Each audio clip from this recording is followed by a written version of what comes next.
बिना makeup Bhojpuri actress काजल राघवानी को देख फैंस क्यों बोले मेरा भ्रम दूर हो गया। भोजपुरी सिनेमा की पॉपुलर एक्ट्रेसेस में शुमार काजल राघवानी की कुछ तस्वीरें सोशल मीडिया पर वायरल हो रही है। फोटोज में एक्ट्रेस बिना मेकअप के नजर आ रही है, जिसे देख लोग कमेंट सेक्शन में तरह तरह की बातें लिख रहे हैं और कह रहे हैं कि सब मेकअप का कमाल है। चलिए पूरा मामला जानते हैं। जब भी भोजपुरी सिनेमा के पॉपुलर और हाईएस्ट पेड एक्ट्रेस की बात होती है तो उसमें काजल राघवानी का नाम जरूर लिया जाता है। काजल ने अपने काम के जरिए अपना खूब नाम बनाया है। पर्दे पर उन्हें देखना फैंस काफ़ी पसंद करते हैं। काजल सोशल मीडिया पर भी चर्चा में बनी रहती हैं, हालांकि इन दिनों वो ट्रोल हो रही हैं। काजल राघवानी अक्सर ही सोशल मीडिया पर अपनी तस्वीरें शेयर करती रहती हैं, जिसे उनके चाहने वाले भी काफ़ी पसंद करते हैं।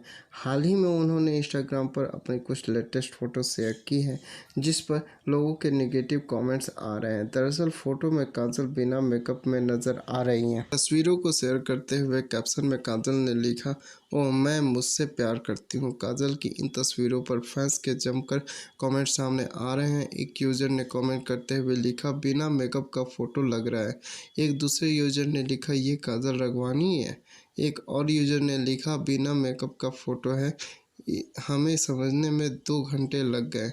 एक और यूज़र ने कमेंट किया, मेरा भ्रम दूर हो गया। जहां एक तरफ कई यूजर्स इस तरह के कमेंट कर रहे हैं, तो कई ऐसे भी हैं जो उनकी इन तस्वीरों को पसंद कर रहे हैं और तारीफ कर रहे हैं। बता दें, काजल राघवानी भोजपुरी की एक ऐसी एक्ट्रेस है जिनकी सोशल मीडिया पर भी काफ़ी तगड़ी फैन फॉलोइंग है।